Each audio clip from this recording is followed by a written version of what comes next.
Cordial saludo a todas las personas que me están viendo. Mi nombre es Juan Pablo Puentes Vargas. Esta semana quiero tocar el tema de las micro, pequeñas y medianas empresas y la reforma tributaria. Algunos aspectos muy concretos, pues por temas de tiempo.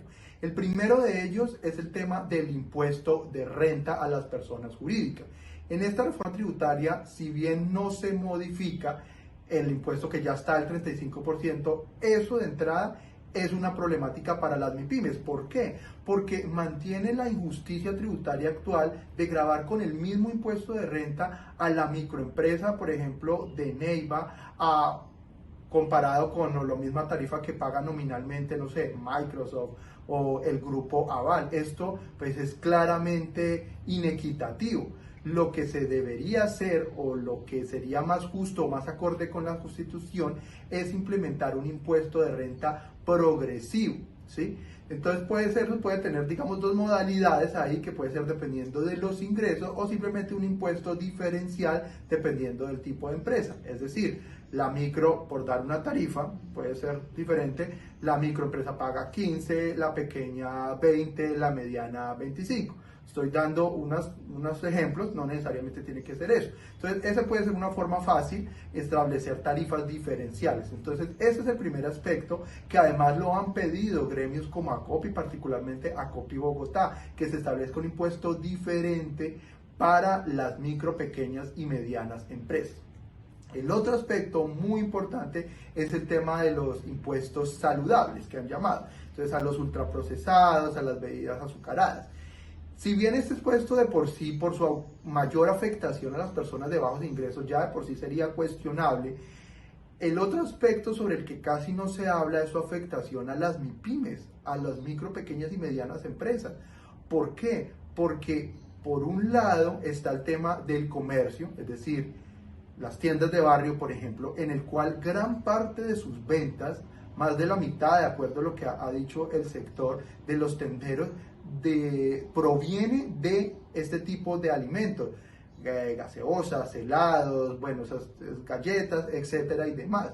Por tanto, al encarecer estos productos, pues muy seguramente va a terminar reduciéndoles las ventas. ¿Sí? Entonces, eso es una afectación para este tipo de comercio, particularmente para el pequeño. Pero adicionalmente, más complicada aún es para el tema de los productores. A veces se cree que quienes producen este tipo de alimentos son solamente grandes empresas y multinacionales. Y claro que están ahí y tienen una gran parte del mercado. Coca-Cola, Nutresa, el mismo Postobón. Pero también otra parte importante del mercado lo producen son micro, pequeñas y medianas empresas, especialmente de las regiones. ¿Y qué le implica para este tipo de empresas el tener que cambiar su producción? Porque como se va a encarecer y de pronto terminan produciendo menos y el gobierno le dice lo que ha dicho el ministro, el gobierno es no, desplácense hacia otro tipo de productos. Bueno, para las MIPYMES esto no es tan fácil. ¿Por qué? Porque eso implica, por un lado, un tema de conocimiento, digamos, del producto que se va a producir, y por otro lado, un tema de inversión, bien sea por cambiar la maquinaria que tienen o por adecuar la existente. Entonces, para una empresa grande, para una multinacional tipo Coca-Cola o una empresa grande tipo Nutresa, puede ser esto más sencillo, pero no para las MIPYMES.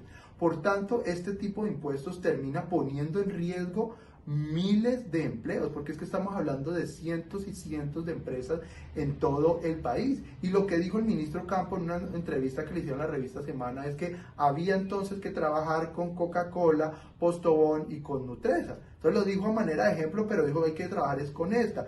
O sea, el ministro está pensando en las grandes y en las multinacionales. Acá hay que pensar, en vez de pensar en Coca-Cola, pensemos en empresas regionales como Gaseosas Cóndor, que conocemos muy bien acá en el Huila, o empresas como Carnes Las Brisas en el sector de embutidos, o la que produce Supercon, o sea, para hablar a nivel pues de las marcas, ¿sí? Y así como esas, hay cientos de empresas más en todo el país. Entonces, hay que avanzar hacia una alimentación más saludable de la población, estoy de acuerdo, pero eso pasa por un tema de educación, de generar conciencia en la población.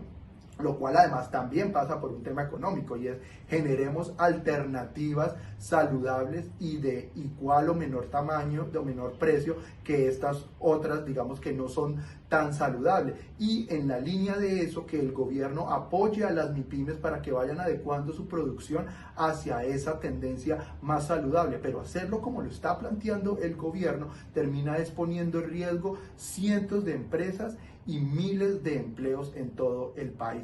Por tanto, la reforma tributaria como está planteada, las MIPYMES, la verdad es que tienen mucho por qué preocuparse, especialmente las de ultraprocesado, que no son solamente las grandes empresas que se han mencionado, son cientos de empresas en todo el país y miles de empleos que dependen de estos sectores. Los invito a quienes les interesa el tema, puedan leer también mi columna que publiqué el domingo 21 de agosto en OPA Noticias. Acá les voy a dejar abajo el enlace. Muchas gracias y espero todas las semanas continuar con este espacio.